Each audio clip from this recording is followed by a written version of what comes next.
Back when I took a look at Studio Series Bumblebee movie Ratchet, I made the comment that I really could not wait until we got some kind of oversized knockoff of the figure. I just kind of kept hoping that would happen. And wouldn't you know it, it actually happened. Everyone say hello to Shock Warrior, everyone.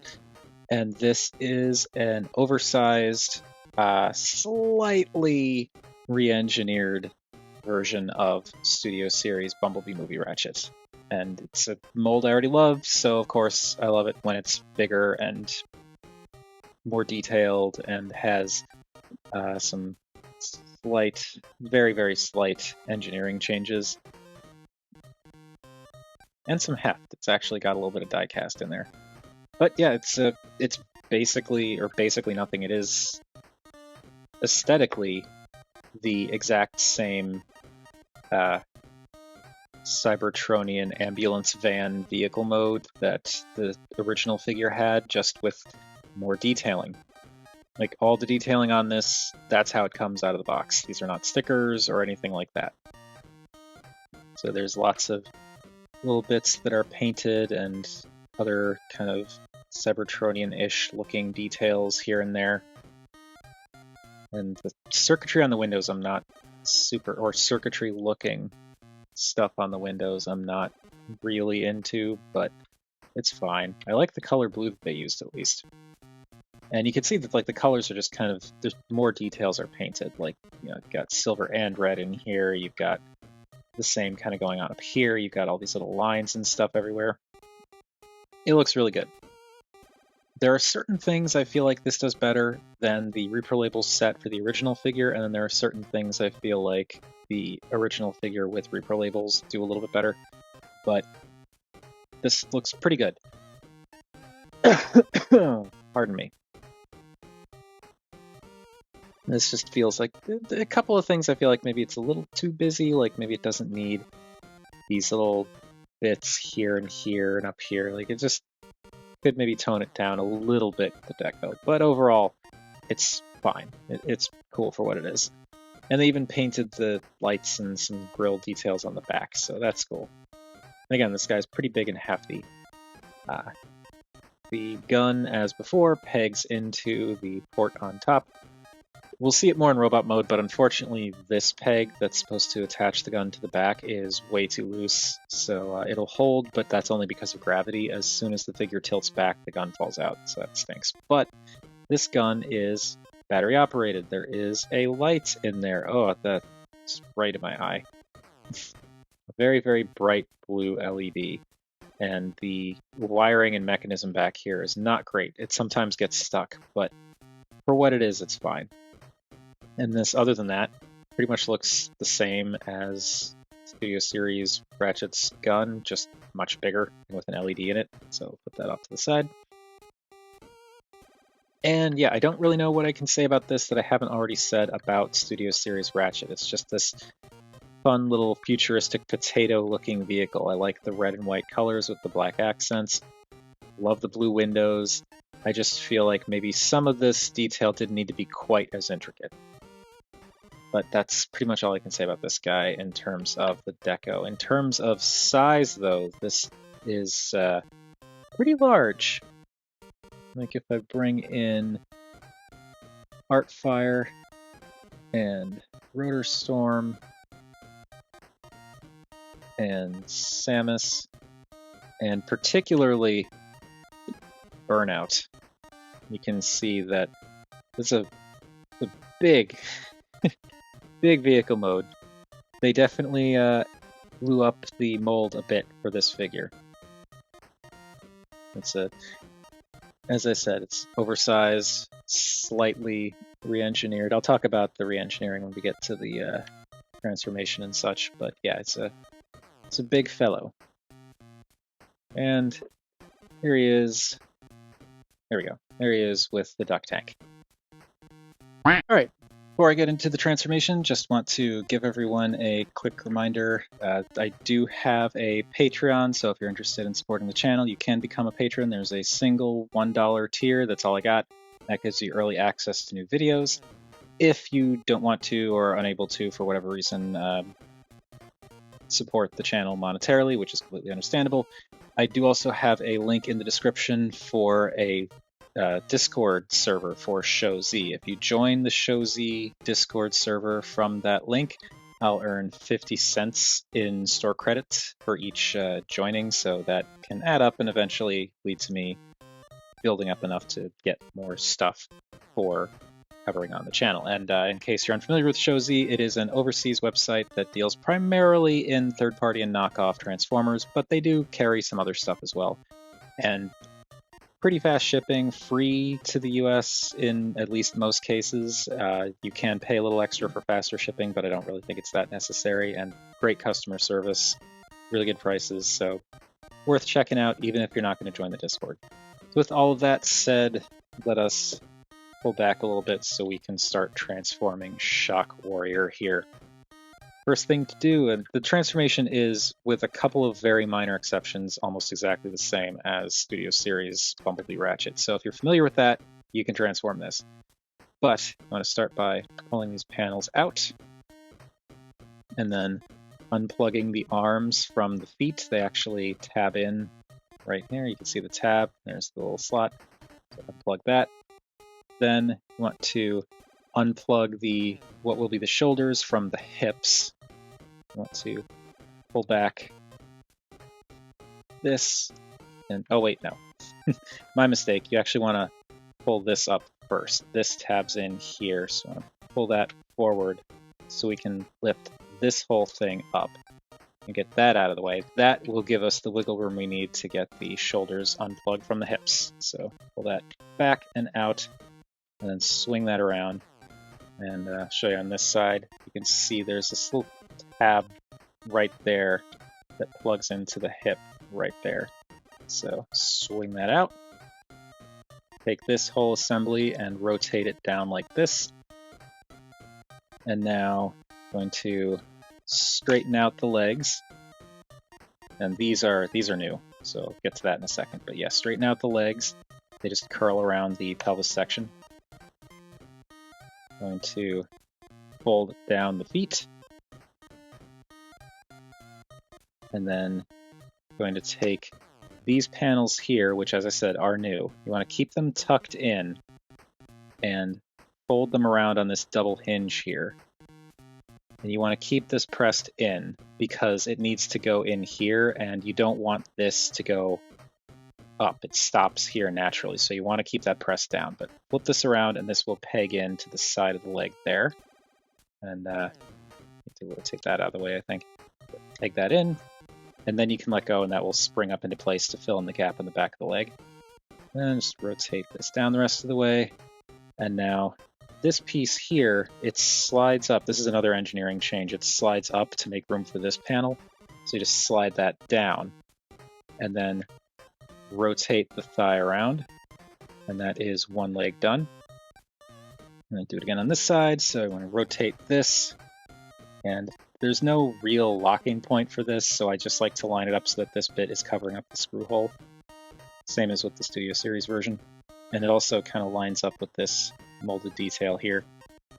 And now with that folded up, I'm going to rotate this around, tuck this in, and use that double hinge to swing this around and plug it into the back of the leg, and then let go so that that fills in the gap.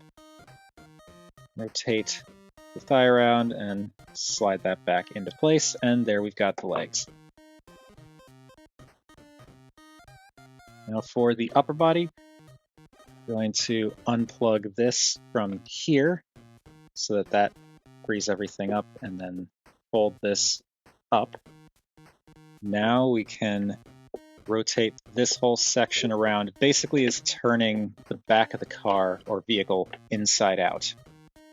So with that done, now this can fold up and accordion up, and this will kind of lock into place and lock the torso together.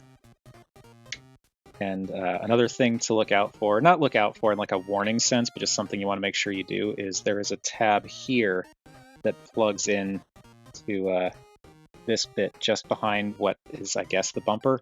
So you want to make sure that that goes gets plugged in. Otherwise, the torso won't hold together. So plug that in. Now we can fold this back around, and then this panel will plug in here. And same deal here. Fold this panel back, and that will just kind of cover up the gap in the back.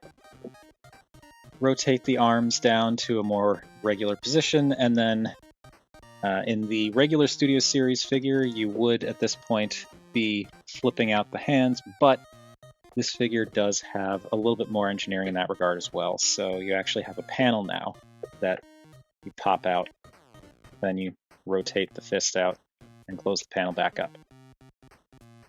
And that's the other transformation engineering change that this figure has over the Studio Series original. So to recap, aside from the size and the out-of-the-box detail, what really sets this figure apart from the Studio Series figure that it's based on is the flaps for the forearms, the flaps that fill in the gaps on the backs of the legs, because normally in the Studio Series version it's just like open back there, which is fine. I don't really think this was a necessary change, but hey, it works. And then these bits that slide back. So yeah, that is Shock Warrior's transformation, and that is Shock Warrior, and he is Bumblebee Ratchet. It's a great design. I like it just as much here as I did on the Studio Series original.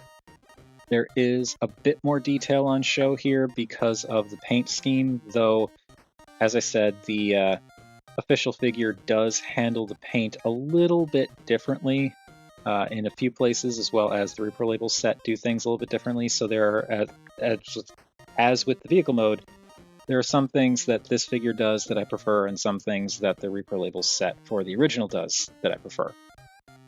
But this guy does look really cool. I love the bulk. I love the proportions. I love how clean it is. And this is true of the Studio Series version as well.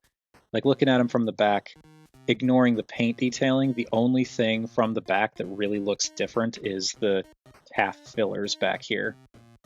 So it's just a really clean transformation, really nice looking robot mode. It evokes classic Ratchet, but also does things a little differently. And they've added some other stuff too, like the bottoms of the feet now are actually filled in with detail. They didn't need to do that, but they did. And you got the calf fillers, as I said. They painted the fists, or not painted, I guess it's separate plastic, but the fists are now red instead of gray. So that's more like G1 colors. So there's some neat stuff here. Oh, and also like the thighs are solid rather than having like gaps on them. You've got the forearm covers, that kind of thing. Yeah, he's a neat Ratchet. He looks good. I have been noticing the very slightest bit of color difference between certain parts of the figure. Like the hips are a bit brighter of a white than the thighs. Same thing, you can kind of see these panels on the hips are a little bit off-white compared to the hips themselves. The hinges up here are kind of a slightly different white. The panels here, it's hard to say if this is actually discoloration or if the figure is just built this way, but like this white, it's hard to see on camera, but this white is very slightly different than this white. But it's primarily like the hips and thighs where you can really see the difference. And I really don't know what the reasoning behind that is, because I don't think that either of these pieces are painted. Like not in a, like they're not painted white is what I mean. Same thing with like the pelvis. The pelvis seems more close to the thigh color than the hip color. I don't really know what's going on there.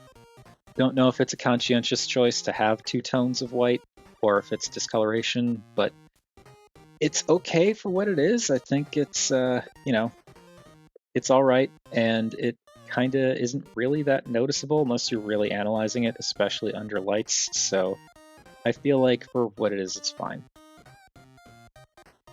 Now, the head, it's, from here on in, like, detail-wise, it's, it's the same as the Studio Series, so it's the Bumblebee Ratchet head. They painted the head crest red, painted the face silver, the eyes are blue. You do have a light piping block, but it's not great.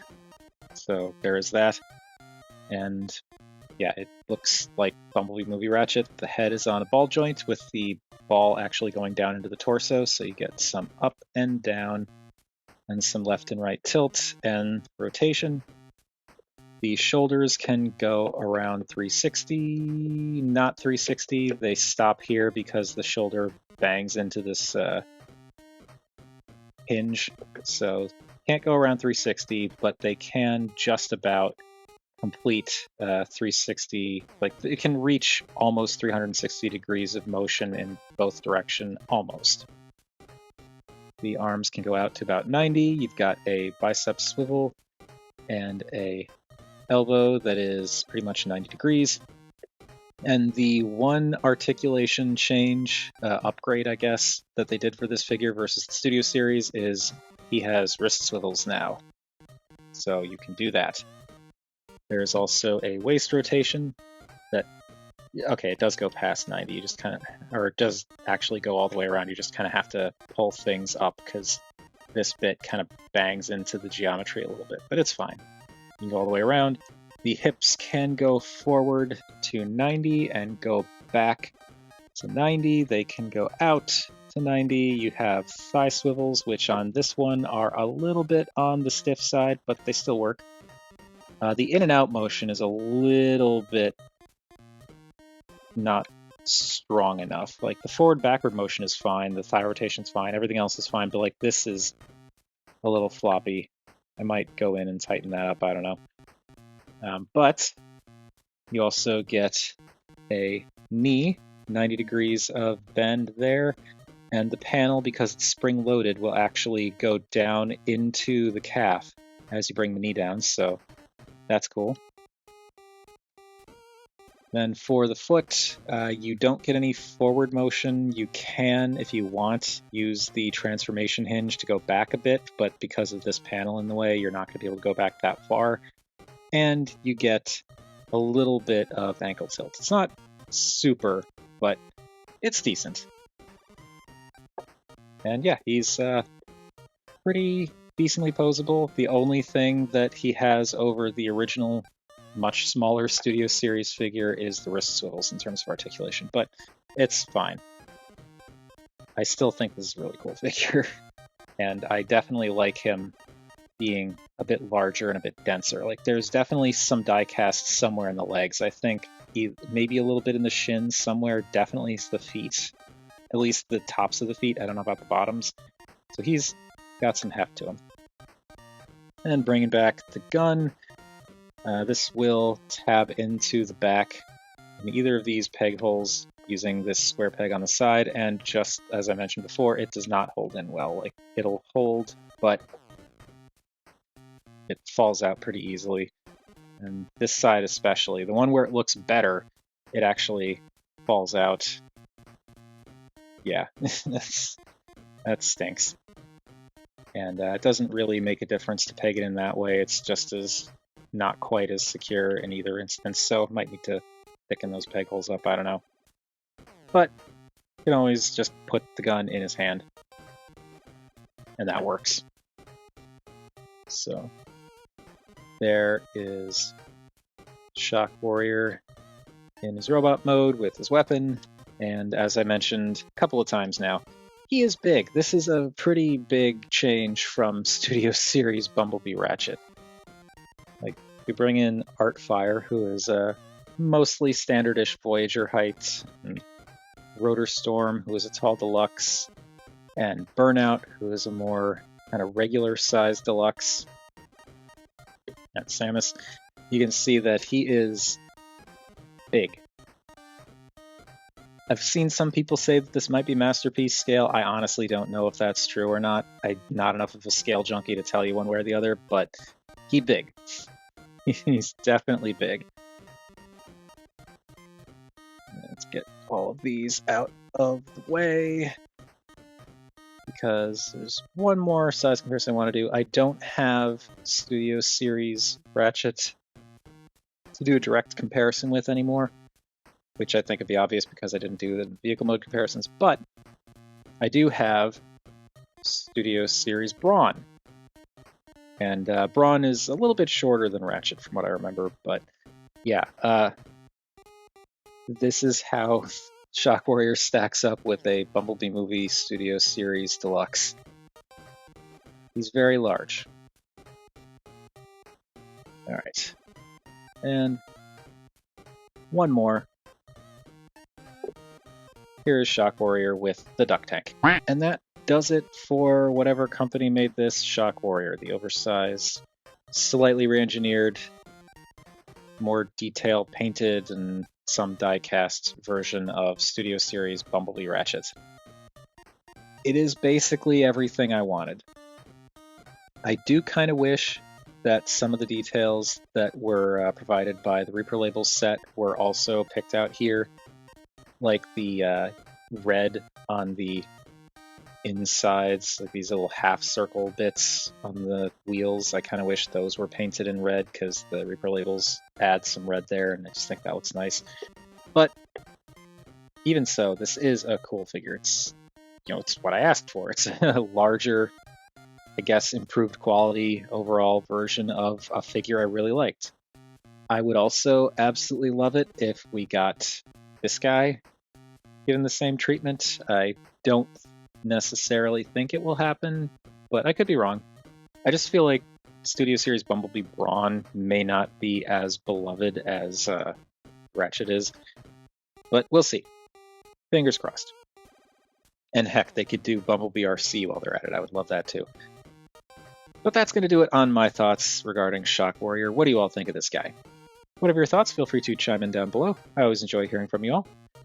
Thank you everybody for watching, and yeah, I still don't have an outro, so I guess just just remind yourself when the situation gets rough, what would Ratchet do?